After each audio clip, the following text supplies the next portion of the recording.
کہ جی تحقیقات کروائی جائیں سلمان اقبال صاحب کو لا کے، اور وہ ڈکٹیشن دی گئی، باقاعدہ طور پہ ڈکٹیٹ کیا گیا، پوری دنیا کے سامنے بیٹھ کے ڈکٹیٹ کیا گیا اور کہا گیا کہ جی ان کی آپ لے لیں۔ ٹیم گئی ہے وہاں پہ، GIT گئی ہے کینیا، وہاں سے وہ ساری اپنی رپورٹس لے کے آئی ہے، اور خرم اور وقار کے بارے میں کہا گیا کہ جی پاکستان کے حوالے کیے جائیں، نمبر 1۔ نمبر 2، اب دوسری ٹیم ایک شاید وہی ٹیم جا رہی ہے UAE، کہ وہاں پہ جا کے حالات و واقعات کا جائزہ لیا جائے، کچھ وہاں سے چیزیں مل جائیں تو وہاں جائے گی، یہ دوسری ہو گئی۔ ساتھ ہی کمیشن ترتیب دے دیا گیا۔ اب جو صورتحال میں آپ کو بتا رہا ہوں ذرا سن لیں کہ وہ ضروری ہے،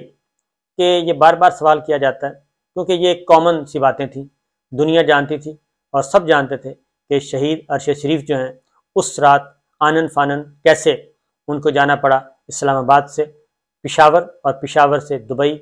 دبئی تک وہ پہنچ گئے۔ وہ پرسکون تھے کہ میں پاکستان سے نکل آیا ہوں، کم از کم میں کسی بھی غیر انسانی سلوک سے بچ جاؤں گا، کیونکہ لوگوں کو ننگا کیا جا رہا تھا اور ویڈیوز بنائی جا رہی تھیں، اور اس سے پہلے واقعات ہو چکے تھے، عمران ریاض صاحب کا، جمیل فاروقی صاحب کا، حماد یوسف صاحب کا، یہ ہو چکے تھے، اور اس کے بعد پھر ڈاکٹر شہباز گل کا، لہٰذا وہ چلے گئے وہاں سے، وہ پرسکون تھے۔ لیکن اس کے بعد پھر وہاں پہ 4 لوگ گئے ہیں، 4 یا 5 لوگ ایگزیکٹ وہ گئے ہیں۔ اس کے بعد UAE اتھارٹی سے بات کی تھی، پھر وہاں سے جب وہ بھی جگہ تنگ ہو گئی تو وہ وہاں سے نامعلوم مقام کی طرف چلے گئے۔ اب یہ کہنا کہ پہلی بات ہے کہ جی وہ ٹکٹ کراچی سے لیا ARY نے، وہ بالکل جی ہمارے ٹکٹ اسی طرح ہی ہوتے تھے، جب میں بھی ہوتا تھا تو ٹکٹ ہمیں وہیں سے ملتے تھے، اور اس کے بعد اگر آفیشیل ہوتا تھا تو آفیشیل، ورنہ ایڈجسٹمنٹ ہو جاتی تھی۔ تو یہ ساری چیزیں ہوتی ہیں، اور انہوں نے یہ کیا۔ اس کے بعد ویزا بھی اس کے پاس موجود تھا جو چند دن پہلے آیا ہوا تھا، وہ UAE نکل گئے۔ پھر یہ کہا گیا جی کہ وہ پشاور کیوں گئے؟ پشاور اس لیے گئے کہ اسلام آباد میں ان کو دھر لیا جانا تھا،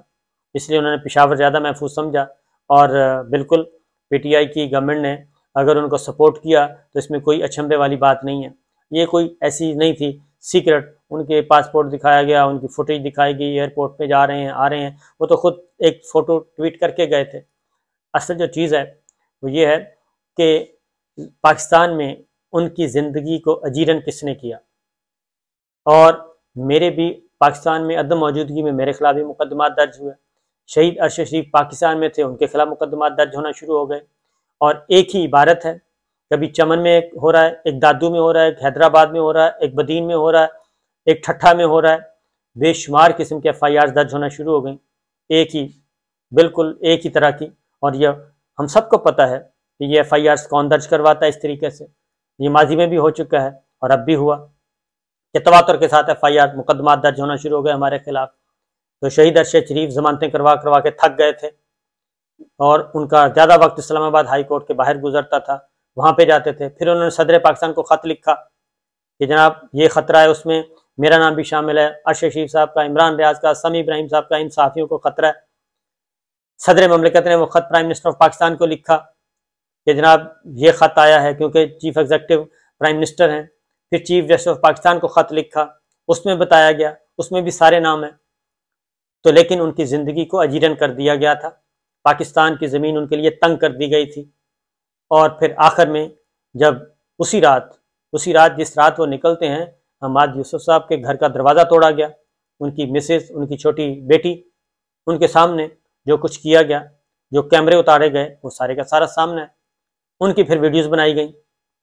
ان کو لے جا کے اگلے دن ویڈیوز بنائی گئیں۔ تو یہ سارے کا سارا، یہ سارا کون کر رہا تھا؟ یہ مقدمات درج کون کروا رہا تھا؟ کس کے حکم پہ یہ مقدمات درج ہو رہے تھے؟ تمام دور و طول و عرض وہ لوگ جو ہمیں جانتے نہیں تھے، ہماری شکل تک نہیں دیکھی تھی، شہید ارشد شریف کی شکل تک نہیں دیکھی تھی، ان کے مقدمات وہ مدعی بن رہے ہیں۔ اور پھر انہوں نے کہا بھی کہ یہ ساری FIRs لے کے آئیں، اسلام آباد ہائی کورٹ نے آرڈر کیا ہوا تھا۔ تو یہ ساری کی سارے جو چیزیں ہیں یہ ریکارڈ پر ہیں، اور انویسٹیگیشن سٹارٹ ہوگی تو مزید ریکارڈ پہ آ جائیں گی، اور یہ ہے وہاں کی صورتحال۔ تو یہ مقدمات درج کروانا، یہ سب کو پتہ ہے، یہ سب کو پتہ ہے کہ مقدمات درج کون کروا رہا تھا، اور یہ کہاں سے اس کو سینٹرلائز کیا ہوا تھا، سارا کچھ کہاں سے یہ فرمائش جاتی تھی اور کس طریقے سے جاتی تھی، اور کس طریقے سے پھر آگے مقدمہ درج ہوتا تھا۔ آنن فانن FIRs درج ہو رہی تھیں۔ تو لہٰذا یہ سلسلہ وہیں سے شروع ہوگا اور پھر کینیا تک جائے گا، کیونکہ اس وقت جو وائس آف امریکہ کی رپورٹس میں نے دیکھی ہیں اور جیو نیوز کی دیکھی ہیں، باقی دیکھی ہیں، وہ اس کو بہت ہی ایک خطرناک کھیل قرار دے رہے ہیں۔ اور شہید ارشد شریف کی والدہ سے بھی جو کچھ لوگ ملے ہیں اور میرا خیال ہے دبئی جانے سے پہلے ملے ہیں یا نیروبی سے آ کے ملے ہیں اس کے بارے میں، تو اس میں بھی شہید ارشد شریف کی والدہ نے بھی اپنے خدشات کا اظہار کر دیا ہے۔ ان سے پوچھا گیا کہ آپ کو کس پہ شک ہے، تو انہوں نے بتا دیا کہ مجھے فلاں پہ شک ہے۔ تو یہ ساری چیزیں جو ہیں وہ موجود ہیں۔ تو اب دیکھتے ہیں پھر عمران خان صاحب کا معاملہ، تو پھر اس کو بھی ڈائیورٹ کرنے کی کوشش کی گئی اور پہلے پورے میڈیا میں یہ خبریں چلوائی گئیں کہ یہ ایک حادثہ ہے، اور جبکہ کسی کو نہیں پتہ تھا، کیونکہ پاکستان میں ہم بیٹھے ہیں اور پورا میڈیا پاکستان میں بیٹھا ہے، اور ان کو یہ کہا جائے کہ یہ حادثے کی خبریں چلائیں اور حادثہ ہی شو کریں، تو یہ کیا ہو رہا تھا اور یہ کیوں ہو رہا تھا؟ اگر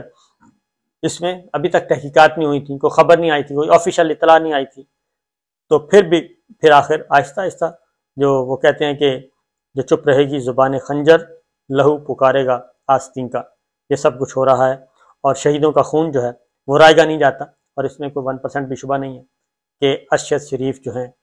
وہ پاکستان کے ہیرو تھے، پاکستان کے شہید ہیں، پاکستان کی لڑائی لڑ رہے تھے، پاکستان کو ایک بہترین ملک دیکھنا چاہتے تھے، اور ان کا ایجنڈا صرف اور صرف ایک ویلفیئر اسٹیٹ تھی، ایک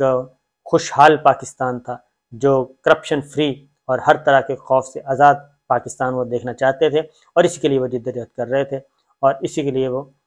اپنی جان بھی بچا رہے تھے ساتھ ساتھ کہ اپنی جان بھی بچ جائے، لیکن ان کا پیچھا کیا گیا اور ان کو کینیا میں قتل کیا گیا۔ تو یہ تانے بانے کہاں سے ملیں گے، کہاں کیسے جڑیں گے، یہ انشاءاللہ جب تحقیقات ہوں گی تو اس میں ضرور چیزیں سامنے آئیں گی۔ اور اگلی بات یہ کہ ان کے بچے اور ان کی اہلیہ یہ ڈیمانڈ کر چکے ہیں، اہلیہ بھی، ان کی والدہ بھی، ان کی بیٹی بھی، شہید ارشد شریف کی ہماری بھی بیٹی ہے، وہ یہ ڈیمانڈ کر چکی ہے کہ یہ اوپن سماعت ہونی چاہیے، اوپن ہیئرنگ ہونی چاہیے، کھلے کمرے میں ہونی چاہیے، بند کمرے میں یہ انویسٹیگیشن نہیں ہونی چاہیے۔ اجازت دیجیے، اللہ حافظ۔